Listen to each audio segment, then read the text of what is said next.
Good evening, folks, and welcome to the live stream. I hope you're all very well this evening. Let's see who we have on tonight. We have Michael Smith. Great to see you, Michael Smith. Hope you're well. CGM is here. Thank you for moderating along with Killer. Great to see both of you. Shell is here. Akismad is here. Raven 1983, which is on. Great to see all of you. Mark, great to see you. Hope you're well tonight. We have Chatty Rat. Hope you're well. Good to see you. Who else have we got? Alistair, great to see you, Alistair. Hope you're well up there in Scotland. Mad Monk is here. We also have 91 Leeds.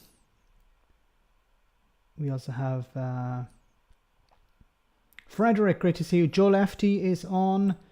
Maria Suckjuice, great to see you, Maria. Still don't know what sock juice means, but maybe I don't want to know. Reagan Elite, great to see you, Reagan Elite. Hope you're well tonight. Make sure to check out Reagan Elite's YouTube channel for politics and more. We have also Roisin, great to see you, Roisin. Hope you're fine tonight. Jim is here. We have Stefan, great to see you. Mark again. We also have Ruth, great to see you, Ruth. Hope you're fine tonight. We have Martin, great to have you on, Martin. Doc Davies, great to see you too. Cavan Ladd is here, great to see you on tonight. Peter, great to see you too. And so many more. Matt, Crazy Man, great to see all of you. Hope you're well tonight. Hi Max, a new party has entered the UK. It's the Blue Labour Party. Oh my goodness. So yes, that was a bit of a shock to see Natalie Elphicke flip from the Conservatives to Labour. It would have, so if somebody had told me she was going to switch party, I would have thought, okay, well, she'd go to Reform UK. That's the natural transition, wouldn't it be, from Conservative to Reform UK, because she's on about Brexit and stopping the boats, and she's made some pretty interesting comments when she was speaking to Sir Michael Fabricant at a Christmas party some time ago, where she suggested that the Royal Navy should nudge boats back to France or attack them or something. So he thought it was hilarious, but it goes to show what type of people exist in politics. And I think this is, so in England, this is going to probably work out for Keir Starmer and the Labour Party by welcoming these people in, because the general public don't know who she is. So all they'll hear is Tory MP switches to the Labour Party, and that's good enough for the Labour Party. But I think what's going to happen in Scotland, this is going to undermine Labour definitely in Scotland, because a lot of people in the independence movement, people in the SNP, describe Labour and the Conservatives as two cheeks of the same behind. So this, somebody switching from the hard right in the Conservative Party to the Labour Party reinforces that point. But it's going to be very interesting as we get closer and closer to the general election. It's always red versus blue. Yeah, that's the problem, is without proportional representation, you have instead you have just first past the post. It means that you end up with a two-party system, or a large party system, which also creates these massive churches or cathedrals where you have people on the left, like I don't know who in the Labour Party could we describe as very much on the left. Well, Diane Abbott.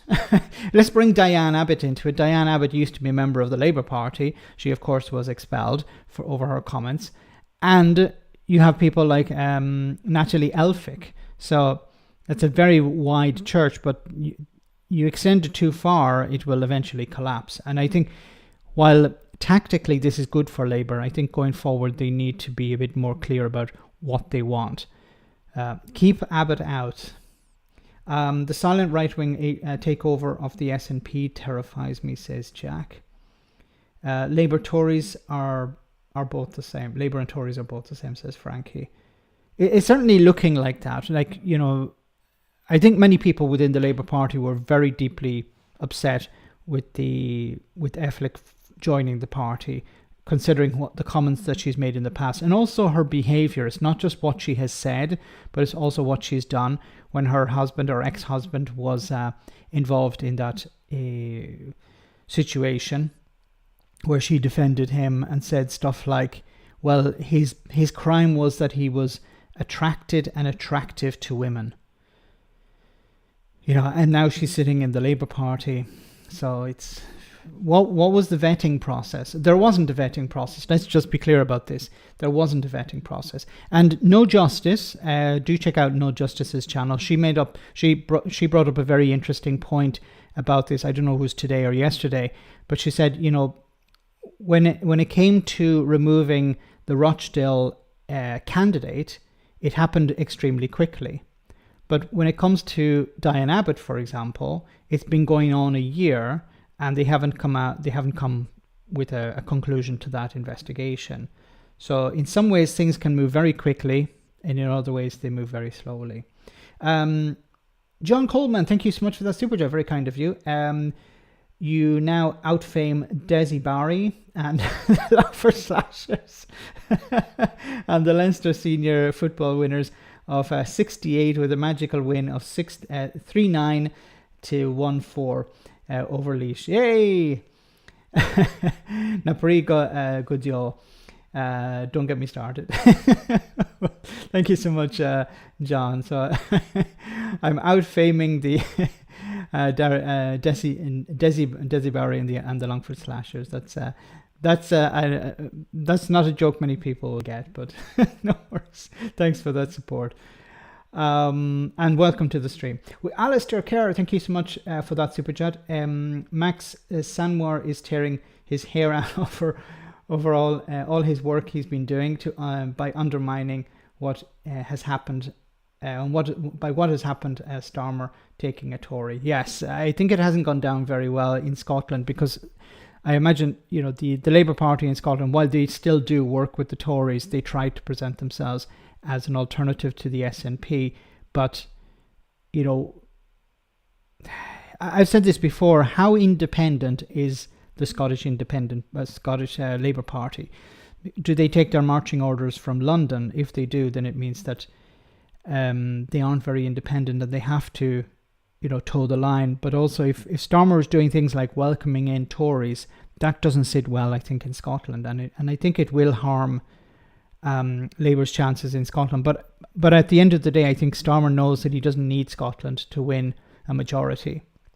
Probably prefer to have Scotland on board to win a few seats in Scotland, but it's not necessary. He's going to win a significant majority, unless something happens.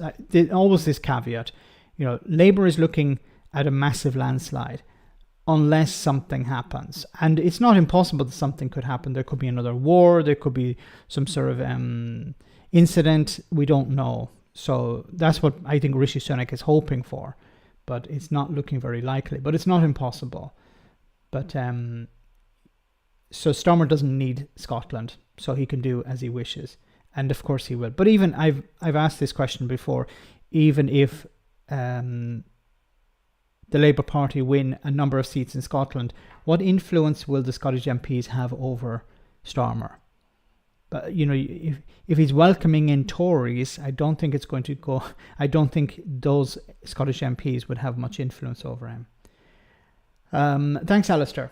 Great to see you on the stream.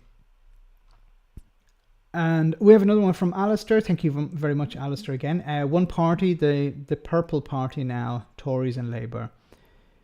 It's what you're supposed to do is you're supposed to say, look, this is the current incumbent. This is what the current government represent, and we represent something different. I understand this political move, this tactical move of bringing people from another party in, but it also, I think, it undermines democracy in a way, because if somebody is elected to a seat, they're under first past the post, they're elected under the party banner. But if they switch, well, this is sort of saying to the voters, I don't care, that you put me into this position. Whether it doesn't matter if it's somebody switching from from Labour to the Tories, or Tories and Labour, or Labour to Green, or whatever, it sort of kicks dirt in the face of the people who voted for you, because they voted for you based on a manifesto. That was the plan anyway. That should have been the case. Look, at the end of the day, it's not really that's people vote based on personalities, unfortunately, or as I say, they generally vote in a general election on how well they like the Conservative or the incumbent party, in this case the Conservatives. So the general election would be based on how much people want the Conservatives to stay in power. It's not so much about Keir Starmer. Daily Blase, great to see you on the stream tonight. Make sure to check out Daily Blase's YouTube channel. Great content there, especially stuff on the select committees, which is always a joy. It's a joy for me to watch. I love watching the select committees. I think this is where the real politics takes place. The real work of government takes place. Parliament is theatre. Anyway, guys, I want to start off with a story about immigration in Ireland, and I think, unfortunately, this is going to become a pretty toxic issue going forward. And as we're getting close to elections, there's the European elections and local elections in Ireland.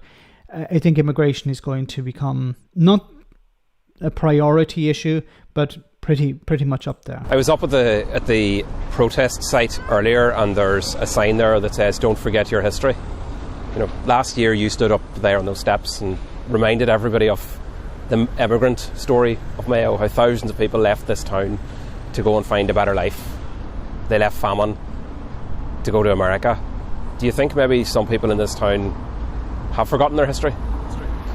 I think signage or rhetoric like that is not helpful at all, and I think that... So now it's not helpful. So this is the problem with many I don't know Mark Duffy, so he's the independent county councillor in Ballina in County Mayo. So, at one stage they were saying what refugees are welcome, because they saw this is the way the country views immigration. Majority are supportive of immigration. But now that they say, well, maybe it's not really the case, now they're turning on it and saying, no, we need to bring down immigration. So unfortunately, a lot of politicians don't have a spine, and they're political weather vanes. So if they think, well, the majority is going in this direction, then let's go in that direction. Like, when it comes to immigration, most countries in the West are having aging populations. So they need to bring in a new generation, because in many cases, younger people are not having children, or they're having children later in life. So if you want to maintain a social safety net, especially for pensioners, you need to bring in workers. You need to have workers. You need to have young workers paying into the system so that the older generation can receive from that. But also, of course, an older generation is more expensive because of healthcare. So you need young people. And Irish people in this case, or British people, or Italians, or whatever in Europe, they're not having children to the same extent as they were in the past. They're either having none, or they're having fewer, or they're having them later in life. And, there are a number of reasons for that. But if you can't turn around and say, well, we need to stop immigration, because if we do, then we're going to end up with nothing. We're not going to have a social safety net. People can't afford children. Yes, because of, the price of housing has gone through the roof. Cost of living in general. Wages have stagnated in many cases. And also, I think a big issue is not just that wages in many cases have stagnated, but also stable employment has sort of disappeared. I remember growing up as a kid, my dad told me, try and get a job in the bank. It's a job for life. And most of the banks in the area are closing down. They're closing because most of the work is going online. The idea of branches, like for example, my little village here, we had at once, when I remember 10 years ago, we had 3 banks in the town. Now there's one, and it opens, for half the day. So the banks want to close as many branches as possible to save money. And of course, if they're closing branches, they need fewer staff. So if you have, and that was at a stage, that was at one time a job for life. Now most people are working in the gig economy, or they're working very precarious jobs. And, you know, if you go to a bank and say, I'd like to get a loan for a house, they'll say, no, you need to have, you know, a stable job, and you need to have a deposit, and you need to have all of these things. And this is beyond the reach of especially Generation Z, but also millennials, I think. Cost of living is out of control. Can't cope with the tens of thousands over the period of months, not just Ireland.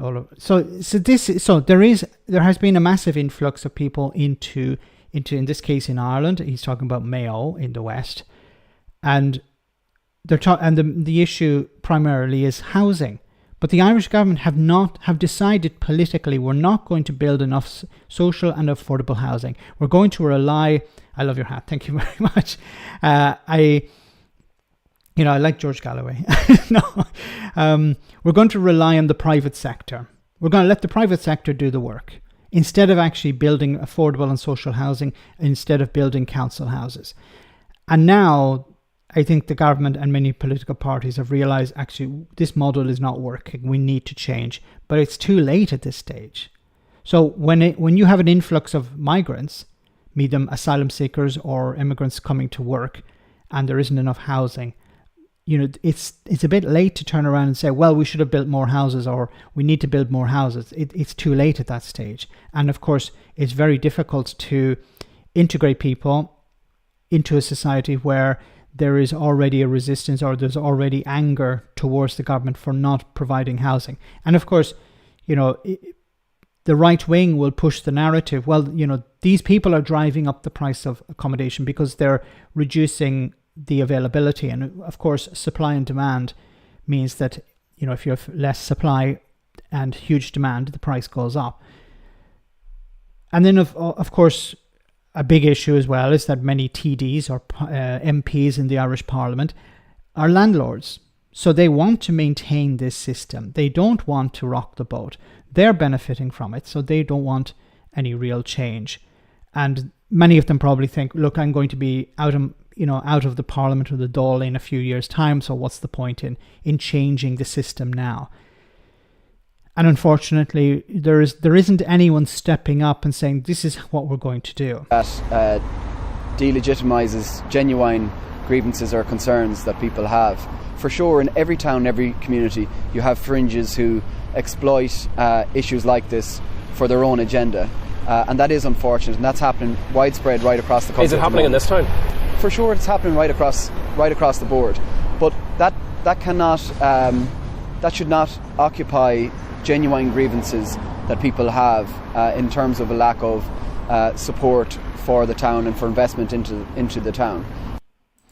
Look, there are legitimate concerns about immigration when it comes to, for example, housing people or public services. These are legitimate concerns. The difference between the legitimate concerns and the racists is that people with legitimate concerns want to find a solution. The racists don't want to find a solution. Or they have ridiculous solutions like just close the borders, or send everyone back, or put, you know, our citizens first.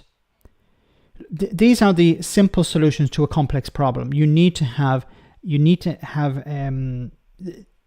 complex solutions, and the solutions are complex. You need to build more affordable and social housing. You need to provide better wages and conditions for people working in Ireland, for example, so that they stay, that they don't immigrate. And you need to be able to rebuild the healthcare system, which is already on its knees. Public services are struggling because they haven't been invested in properly. Ireland is operating with a huge surplus. You know, not a deficit, but a surplus. And why is this money not going into public housing?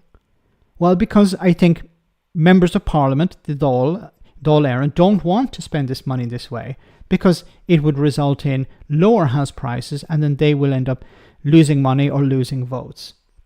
Ireland and the UK have the same housing crisis. Why is this so different in Europe? So in Europe, I've noticed here, for example, one massive difference is how renting is considered a normal way of doing things. So I think this is something that's quite different in the UK and Ireland in comparison to the rest of Europe. And I can only speak for Italy. I don't know other parts of Europe. But the idea of owning your own home is really important in Great Britain and Ireland. While in the continent, or at least in Italy, it's not so. People say, look, I don't mind renting for the rest of my life. There's no benefit really. But also, for example, when it comes to renting, tenants have much better protections. For example, if you're a landlord and you're renting to a tenant, you have to provide them with a 4-year contract. So they know exactly, okay, these are the conditions of this contract. I have it for 4 years. So you have stability. Because, many people, when you rent a property, it becomes your home. It's not just an asset for somebody. It's an actual home. And, if you know that, like under Section 21 in the UK, which is no-fault evictions, you can be kicked out at any time for no reason. This is a sort of Damocles over your head, so that in many cases, tenants don't complain to landlords because they're afraid what'll happen is, the landlord will issue a Section 21, a no-fault eviction, and then you're out on your ear. And this, so many tenants don't complain about things like mold or problems in the property, and they just go on with it. But if you have strong protections for renters, obligations on landlords, but also, for example, in countries like Germany, where it's very expensive, it's highly taxed, I believe, renting property. Many people don't get involved in it because there's no profit to be made. While in Britain and Ireland, it's a different story. So in much of Europe, there's not so much the obsession with owning your own home, probably because the UK pensions are so crappy. Yes, for many people on the continent, in Italy in particular, they say, okay, I can own my own home, but there's a huge cost with that. While if I rent, it can be good to pass something on, but there's taxes related to that.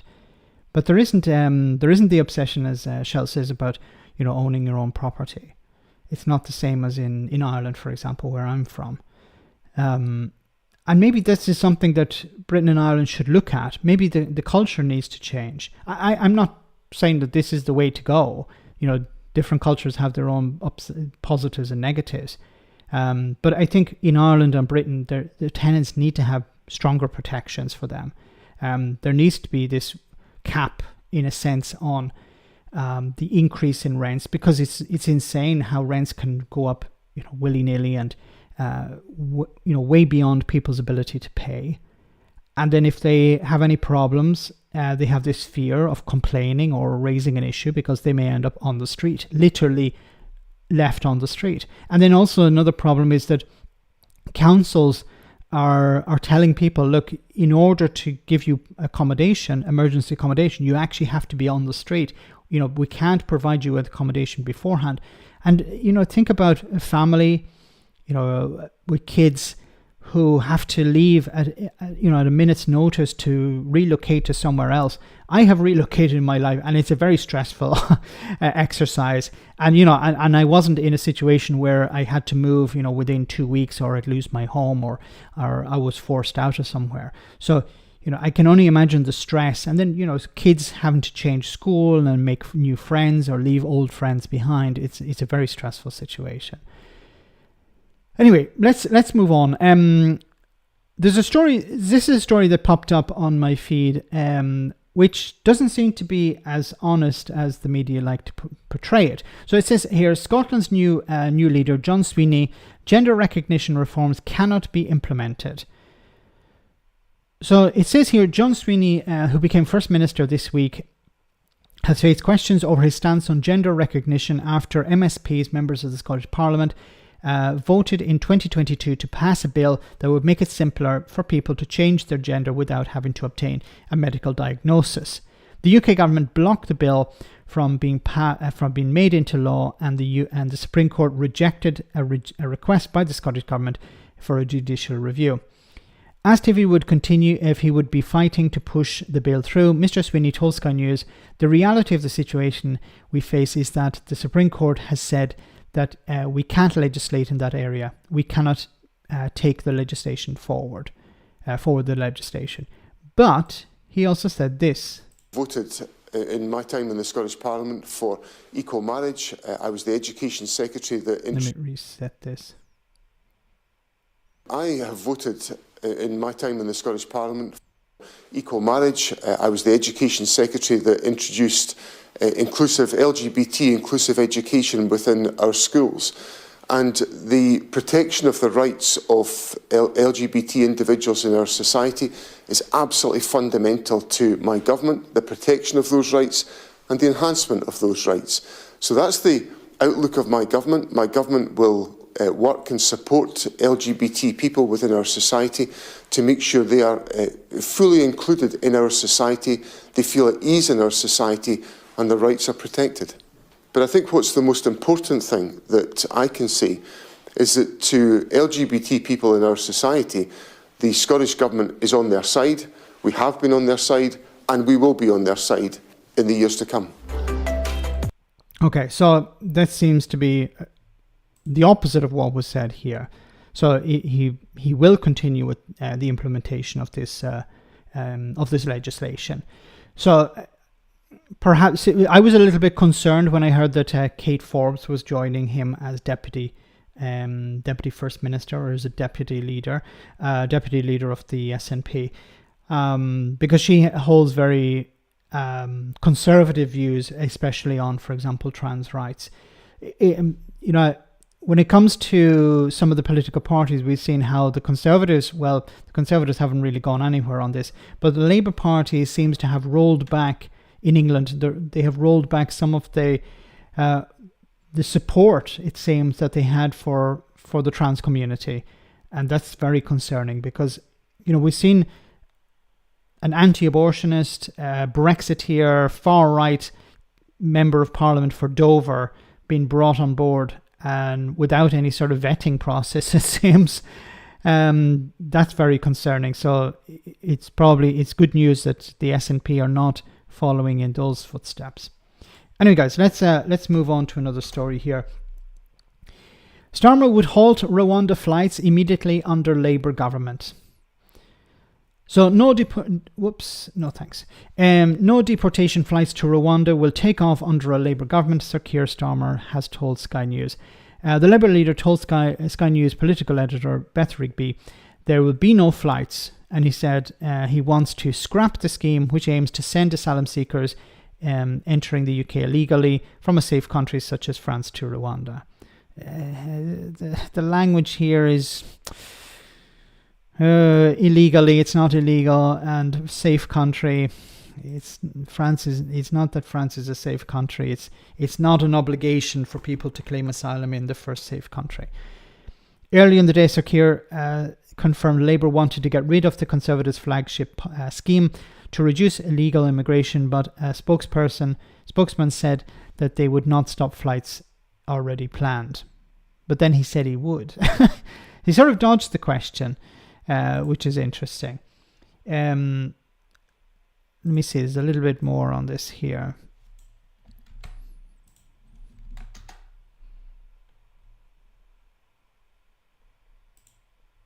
Yeah, interestingly, a former advisor to Keir Starmer said to me the other day when I spoke about him seeming more confident in himself that he wears, to quote his former advisor, his polls on his sleeve.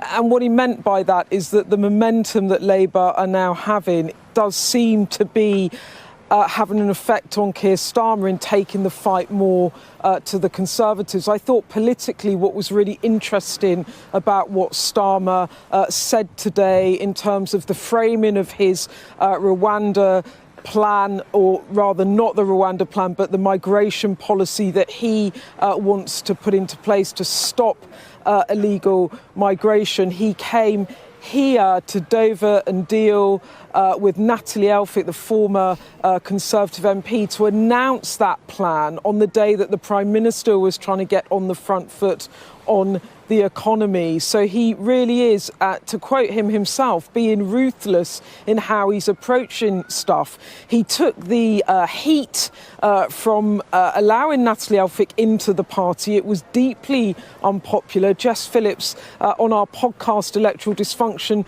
talking to me about it felt like a a punch in the gut because of Natalie Elphick's record, which I discussed with Keir Starmer. That was a difficult thing for him to do politically, but absolutely eyes on the prize there, because what they did was they were able to then come to Dover on the front line, if you like, of the battle against the small boats, with a former Conservative MP who said to her constituents and the country, the Prime Minister has failed to keep the borders secure and he cannot be trusted on the matter of small boats. Cue Keir Starmer to be able to say, this is my plan, and he has form in terms of being the former chief prosecutor in the... Okay, so what was his plan? Well, his plan seems to be to set up a task force to deal with the smuggling gangs. Okay, but that's not going to stop the boats. You know, you can set up as many task forces, you can put as many soldiers or police officers on the border. It's not going to stop the boats, because people want to get into the country.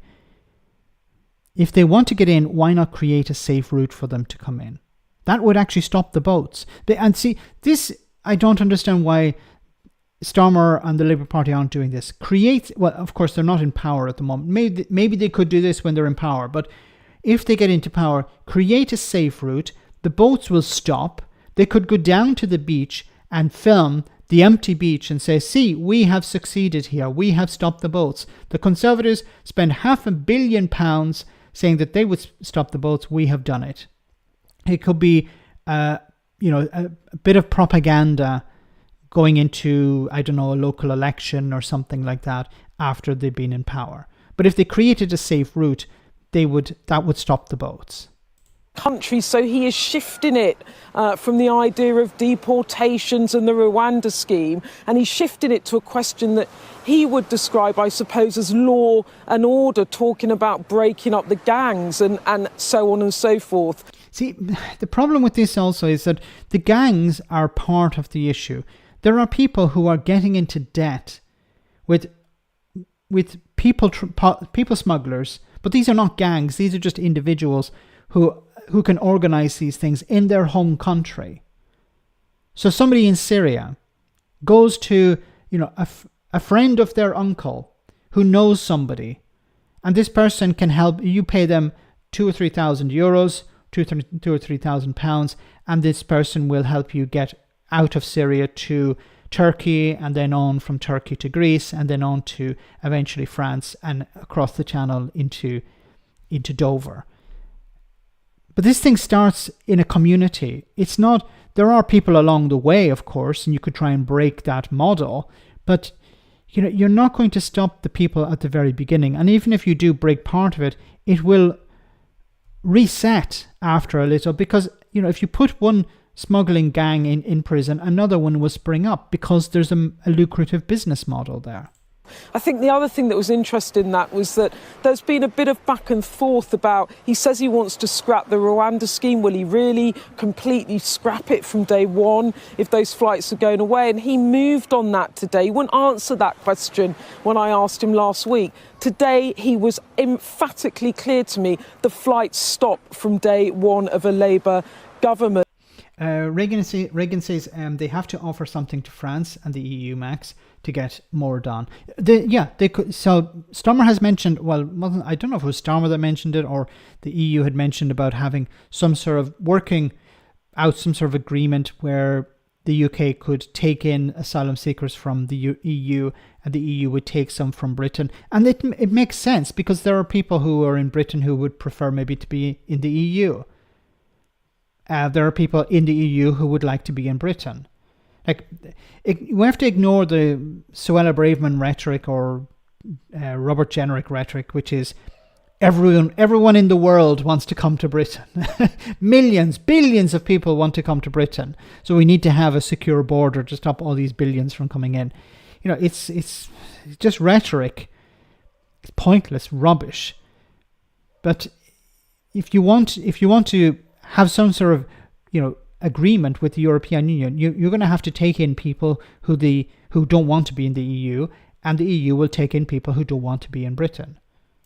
So that was new information in which he really is disavowing that scheme. And then finally, the thing with all of that, which was, of course, everyone is looking with an eye on the election. This is Keir Starmer's sell on migration policy. The Prime Minister has a different plan. And that question about going for a majority, the reason I asked him about that Lib Dem tie-up was a year ago, he ruled out any sort of deal with the SNP. He would not rule out any deal with the Liberal Democrats. I asked him repeatedly in 2023, he wouldn't do it. And today, despite reports perhaps about heading for a majority, he wouldn't do it either today. So he is keeping that door open. It matters because I think discussions of political tie-ups will only get louder as we go into that general election. I don't think it's necessary. Now, when it comes to the SNP, of course, he's not going to. Random Scottish history. Great to see you on the stream tonight. When it comes to the SNP, there won't be a deal because the SNP, of course, will request a second referendum and Starmer will not give it. He could potentially, if he knows he's on his way out at the end of the next Parliament, perhaps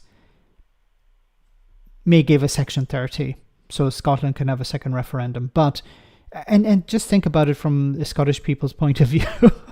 They keep being told it's a union of equals, but you need to ask Westminster to leave. Okay, can you imagine if the UK had to ask the EU, can we leave, and the EU said no?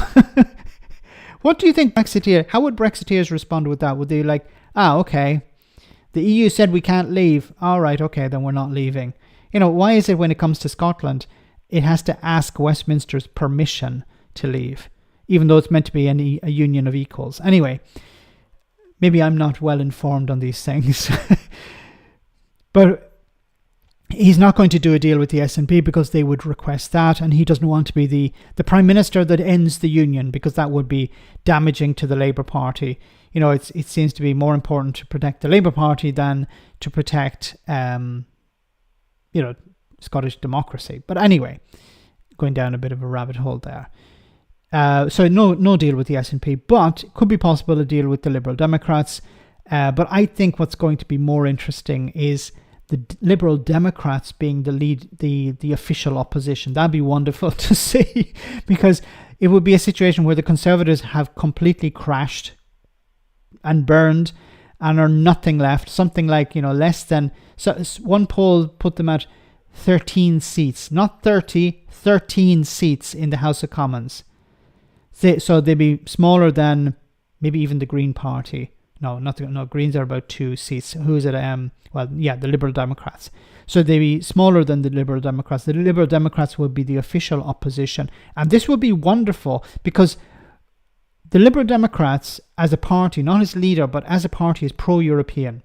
The Labour Party are pro-European. So it would put booster rockets, I believe, under rejoining the European Union, because you'd have the two main parties, the official, the main party, the party of government, and the official opposition, both being pro-European, and it's not just that they want to rejoin, but it's members of the party have been campaigning to rejoin the European Union. So this would be a very pro-European parliament.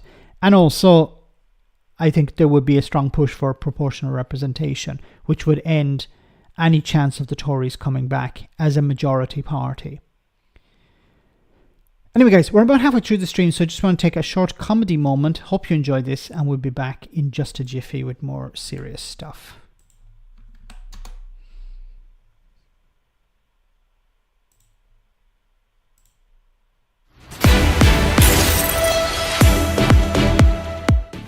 Welcome to Broken News.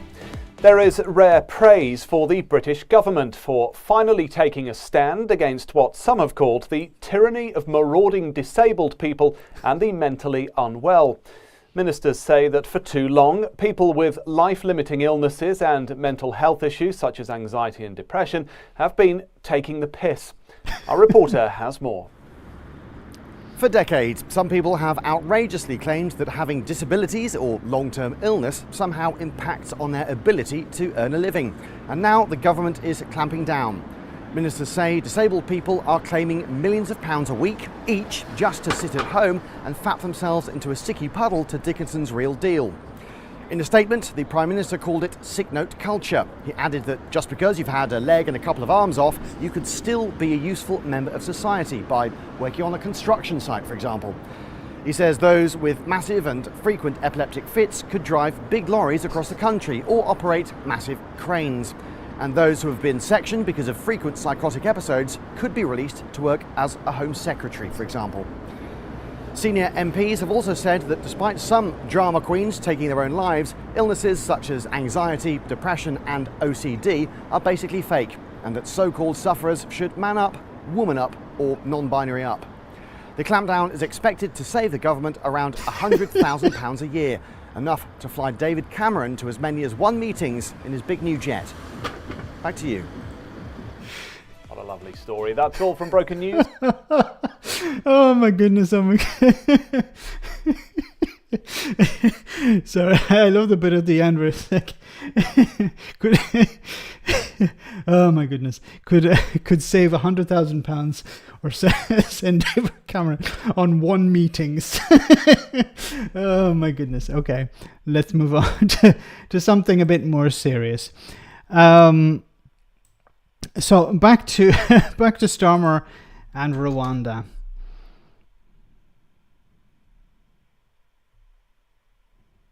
No, not that one. This one. I'm in tears. Well, we are able to now bring in the Shadow Home Secretary, Yvette Cooper, who joins us from Dover. Shadow Home Secretary, very good morning to you. Good morning. I wanted to get to your trail for today and the small boat crossings in a moment, but first, your reaction to the GDP data? Oh yes, we forgot about that. The GDP data. So Britain is no longer in a recession because growth is at 0.8%. Well, I think the government seems to think we should be Sorry, 7, or maybe it's 7. Grateful for the fact that we are no longer in recession and have low growth instead.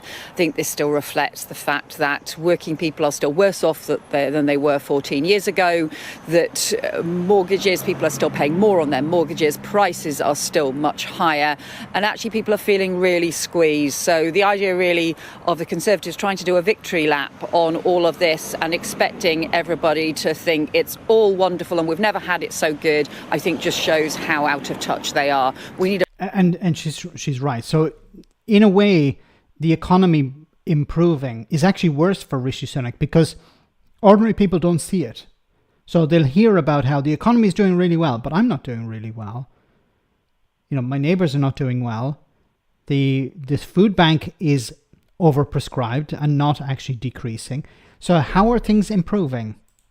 a proper plan. Alistair, thank you so much for those memberships. 1 to Steve, Gordon, Danny's, Random Scottish History, and Aidan. Thank you so much for that. Very kind of you, as always, Alistair.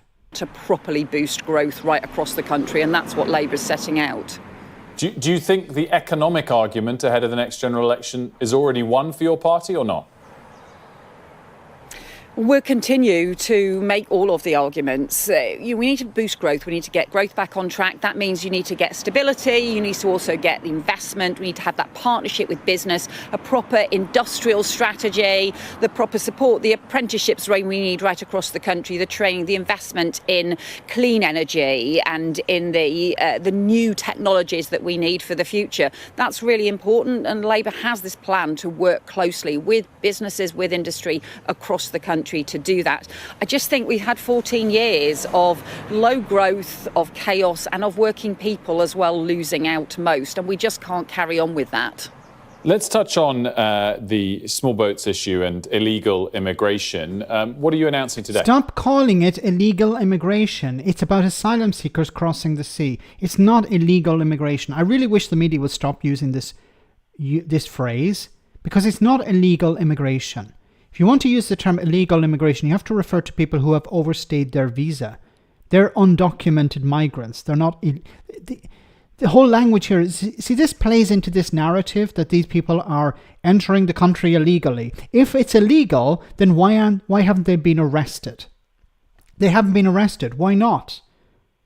I wish a politician would answer that question, or a journalist would answer that question. If these people are in the country illegally, then why haven't they been arrested and put in prison? What crime have they committed?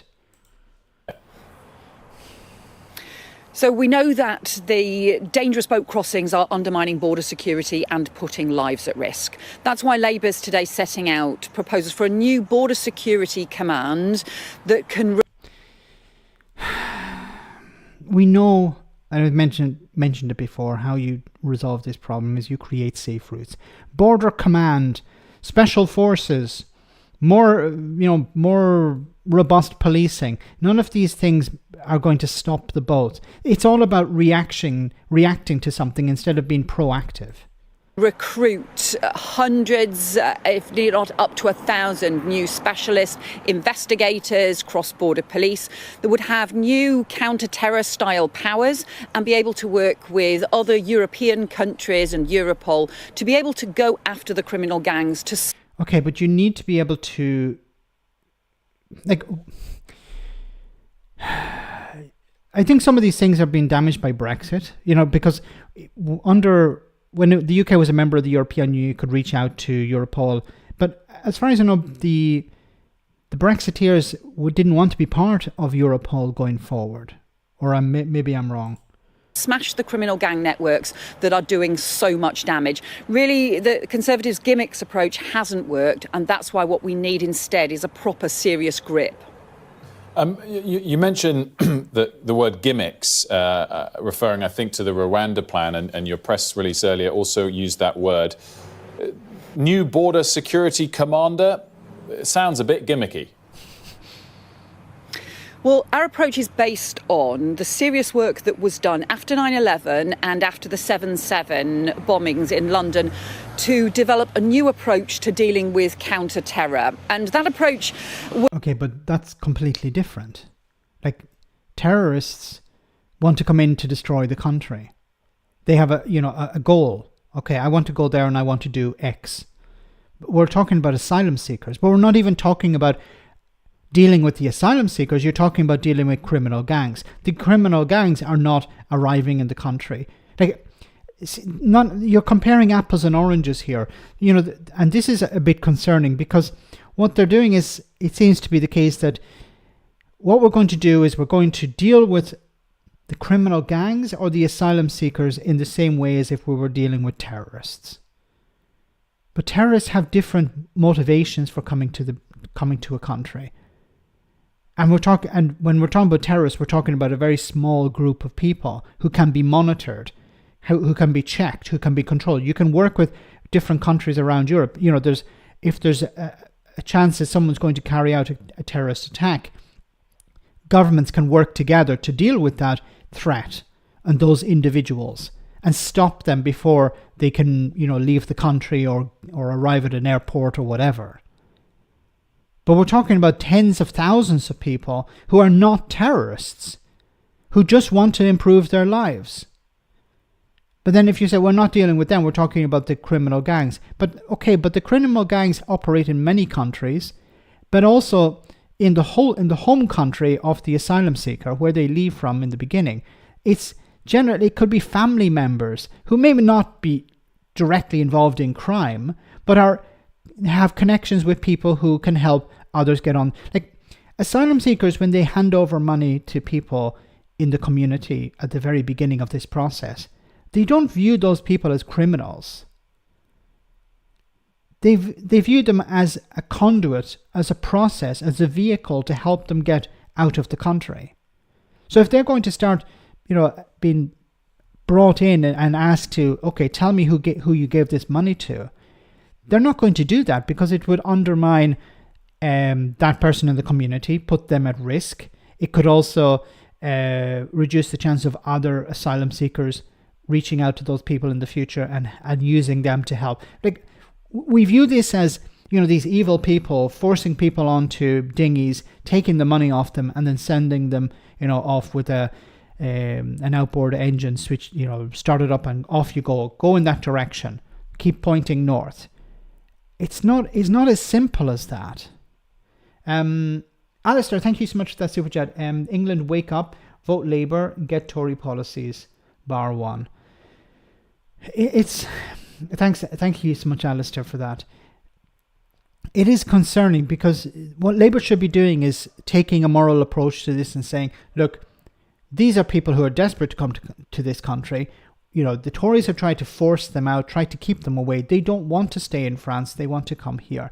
Wouldn't it make more sense if we care about humanity, if we care about saving these people's lives, we create a safe route? Now, the other side of this could be that this is what Labour will do, but there's an election on and they have to act tough or talk tough in order to win the election. There are racists and bigots in the red wall who would never vote Labour if they think that they're not tough on immigration. So this could all be window dressing. It could all be for show, but we don't know until they get into power. Was a proper command structure and operational structure and strategy that pulled together the National Crime Agency, the MI5, or it was the predecessor to the National Crime Agency, MI5, the police, counter-terror network organisations, to properly go after the terror gangs and networks in the UK. That's proved to be a very effective set of operations and organisation, and that's why we've talked to national security experts, to some of those counter-terror experts about what they did, and now we need to replicate that for border security. But you can't replicate that because we're talking about apples and oranges here. When you're talking about terrorists coming into the country, we're talking about very small numbers, maybe individuals. Now that's difficult because these people have to be monitored, they have to be checked as they cross borders, put under surveillance, things like this. But you can't do that like for people smugglers or for asylum seekers. Because we've had a series of really damning reports about how fragmented the UK's approach is to border security. Lots of different organisations not properly working together, no proper effective leadership. We need to learn from what worked in the past and now apply that to our border security, because the threat is so serious when you've got... Look, once again, I hope this is just rhetoric. I hope this is just talking tough. So as to appear, see, we are tough on immigration. The Tories have wasted £500 million and they've achieved nothing. No, they've achieved something. They've sent one guy to Rwanda with £3,000 in his pocket and he's gone missing. So I want to move on. Friend of the Sunday Roast, Femi, posted this very interesting video on social media. Let's have a look.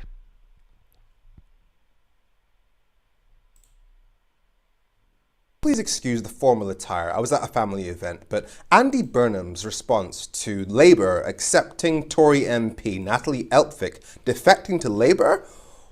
You were the chosen one! He's the Labour mayor for Greater Manchester and he's usually on point with most issues, but oh my god, this was a horrendous take. Here he is defending Labour accepting what is a third Tory MP joining the Labour Party. Before you make that judgment, listen to why they've decided to do what they do. The thing about Westminster, Sheila, sometimes it can make people appear something that they're not, because you have to toe a line. You know, the party line is this, you have to go out into interviews like this and sort of defend it, and then you have to vote in certain ways because of the party whip. No, MPs do not have to toe the party line. The worst the party can do is kick them out of the party. They would still have their jobs until the next election. And even if they did lose their jobs, you're not supposed to be in it for the paycheck, you're supposed to be in it to serve the public. And if you're thinking, oh, but you've got to be in the game to play it, first of all, Nigel Farage has never set foot in the UK Parliament, and yet the government has been dancing to the UKIP tune since 2015. Second of all, if every good politician stood on principle and the party kicked them out at the end of the parliamentary term, then we would know that the party leadership was not made of good people. Because so many politicians lower themselves to the shitty standards of the party line that the bar is so low. I mean, you've heard the phrase, all it takes for evil to succeed is for good people to do nothing. Well, this is worse than doing nothing. This is doing the evil things. But carry on. It can actually turn you into something that you aren't yourself. You know, it can make a fraud actually out of good people. And can you hear the cognitive dissonance in what you're saying? Because I shouldn't have to say this, but good people are not frauds. If they can be made into frauds by the simple offer of power and a Westminster payslip, then they weren't good people. People can be suffering in those circumstances before they decide then to change side. Suffering? You're talking about Tory MPs suffering? What about the millions of people who suffered because of Tory policies? The tens of thousands of people who died because of how they handled COVID? The hundreds of thousands of people who died because of how they handled austerity? But the people earning 84 grand a year salaries, they were the ones suffering. 90% of politicians in Westminster are decent people trying to do a good job. And the Tories had an 80-seat majority, and after Owen Paterson, the Tory MP, was found guilty of the worst case of bribery in the history of the UK Parliament, the majority of Tory MPs voted to change the rules to let him off. So most MPs are literally corrupt. Then there's the fact that the government documents showed that no matter what version of Brexit they negotiated, it would make people poorer, and almost every single medical body in the UK said Brexit would damage the NHS, costing thousands of lives. That was the best expertise that was available to our politicians, and they still went ahead with Brexit knowing it would ruin millions of lives. So no, 90% of MPs are not just doing their best. They often get into difficulty because they're saying things they only half believe in. I mean, you guys in Labour tried so hard after Partygate to try and set yourselves apart from Boris Johnson to make sure the public knew that all politicians were not all the same. But every time you invite a Tory politician to become a Labour politician, as if Tory values and Labour values are the same, you're not doing yourselves any favours. And he's right. Alistair, thank you so much for that super chat. I heard that the two Davies, short Labour, talking to more Tories to join Labour Party, Max. I think it was in the paper today. My jaw dropped when I heard that they're definitely red Tories now. Yeah, there are more Tories who are in negotiations with Labour to join the Labour Party. Now, this could accelerate. Just to respond to Alistair's comment there, this could accelerate because what you're going to see is Labour may say to Tory MPs, look, would you like a job in a future Labour administration? Not as an MP, because if you're standing down, you're not going to be. So I think Natalie Elphicke is going to be given some sort of consulting role in a future Labour government on the issue of housing. So if she's given a job, other Tory MPs will be looking at this going, maybe like I haven't got a job lined up yet. So I could work as a consultant for a Labour government in the future. Now, this is disgusting. This is opportunists. This is them looking after themselves and actually instead of having any sort of principles.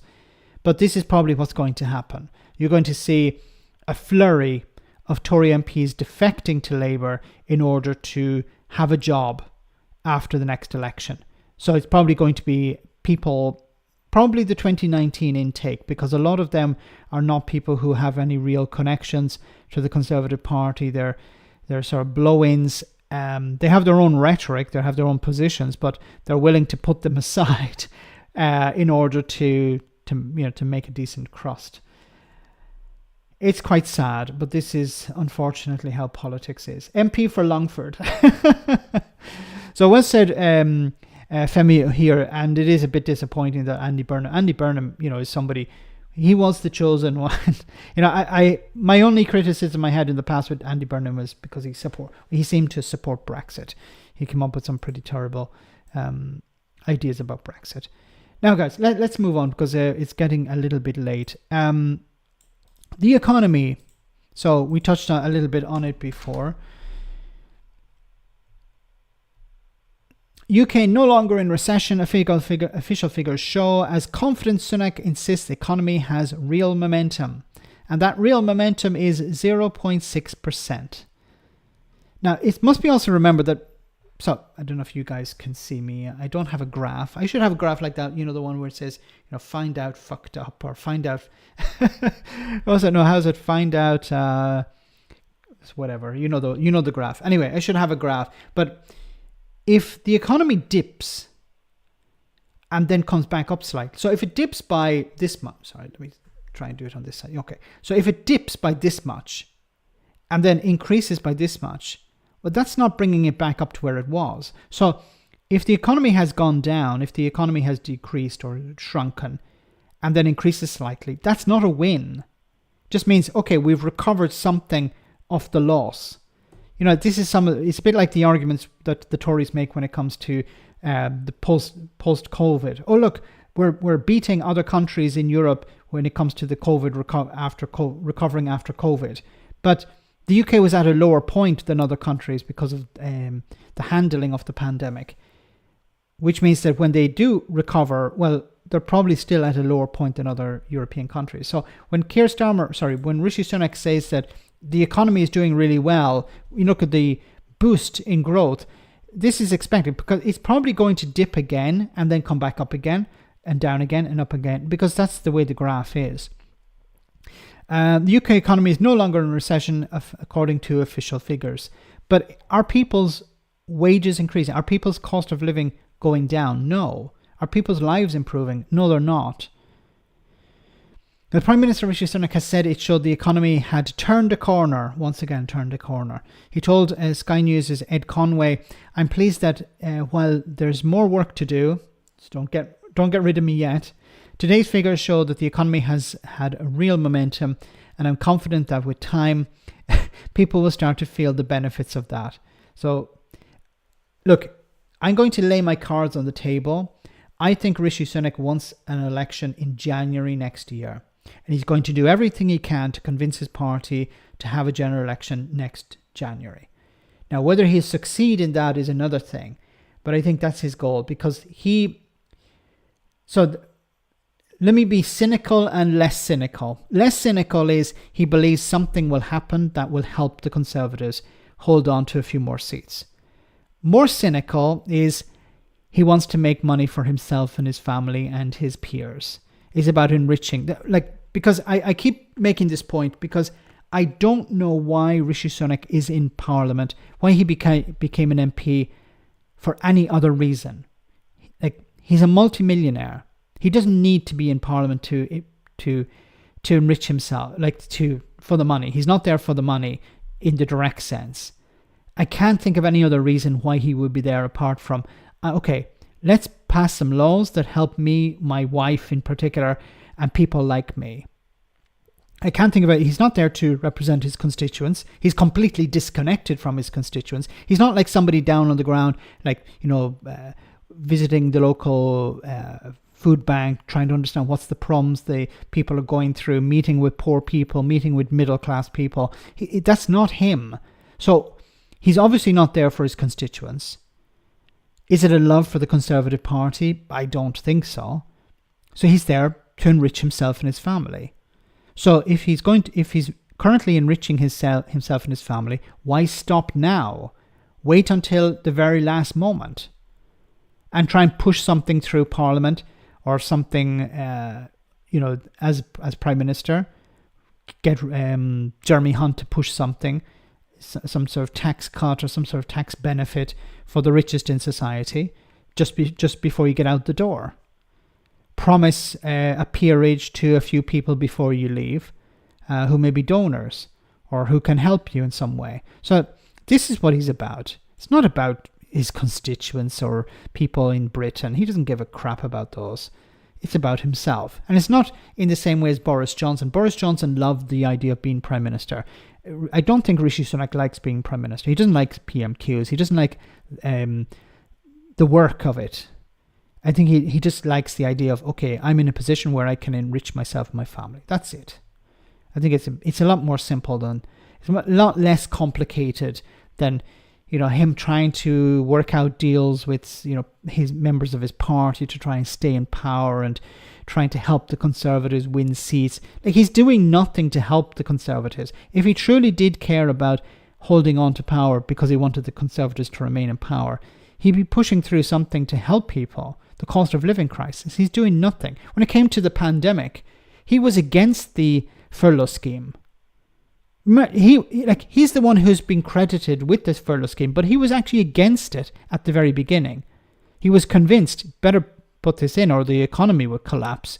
So he did, and now he's doing, he's constantly doing a victory lap about, I remember I was the one who implemented the furlough scheme, and people loved me for putting in the furlough scheme. Cavalad, thank you so much for that super Peach? Is that a peach?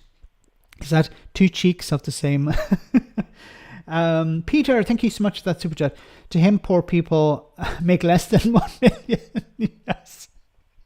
This is something, and this is a fascinating comment you've made, because, what is it like to be Rishi Sunak or to be so wealthy?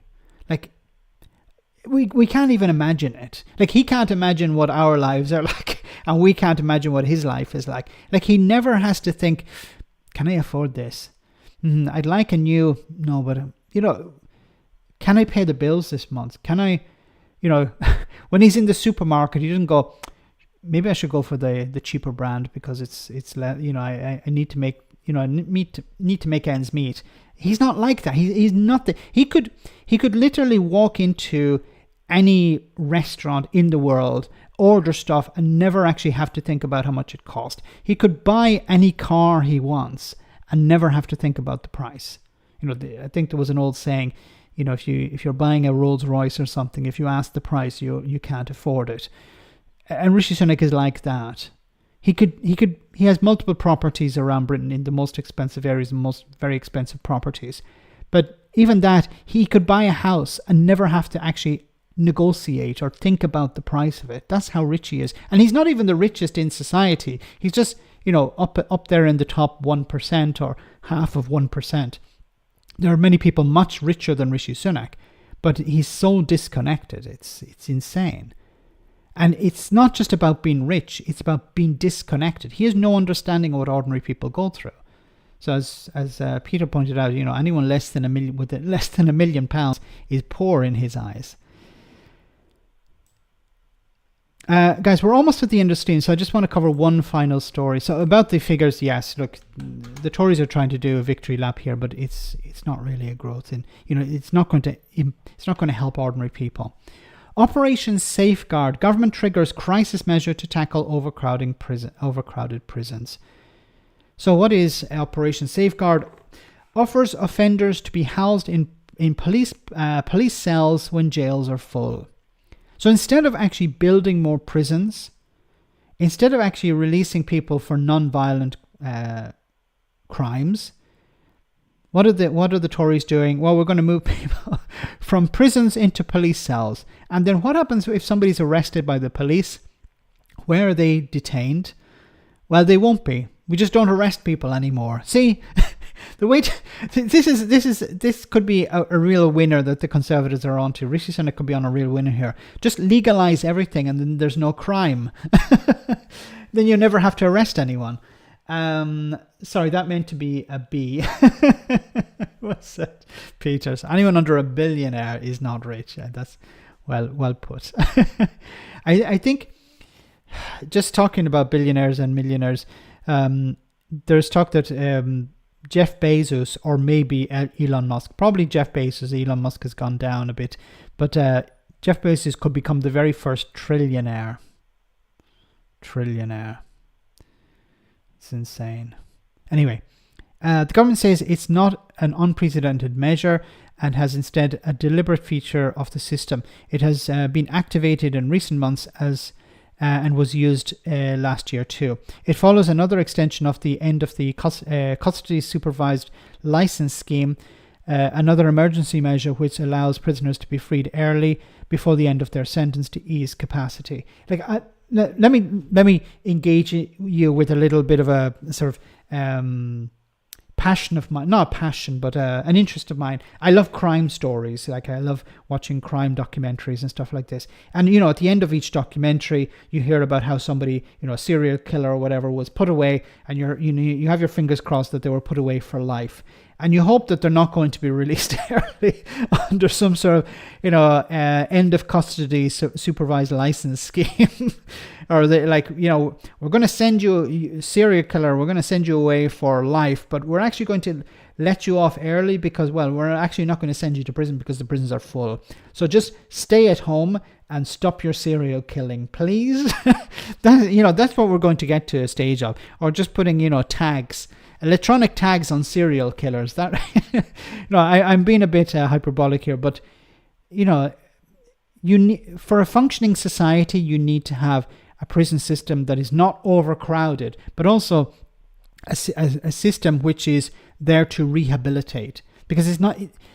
Unfortunately, the public see prison as a sort of punishment, and not. We don't.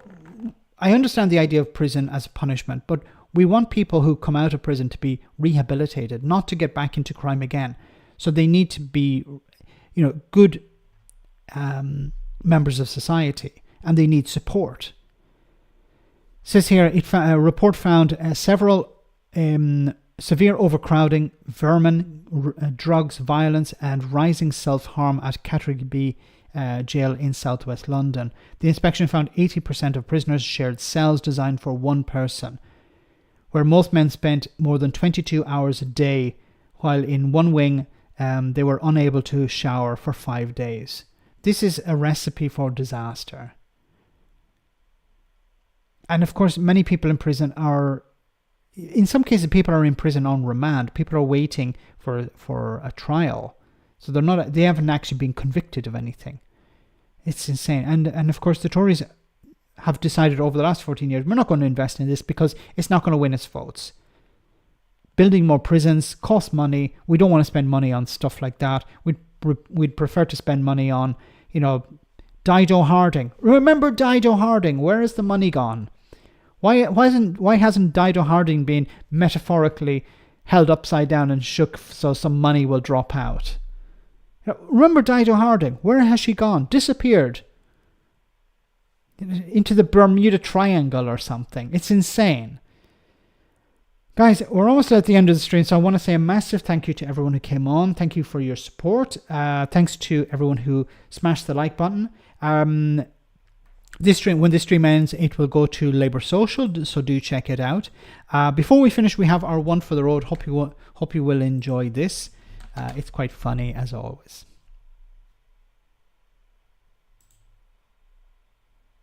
Rishi Sunak's government has been rocked by a number of defections over the last few weeks.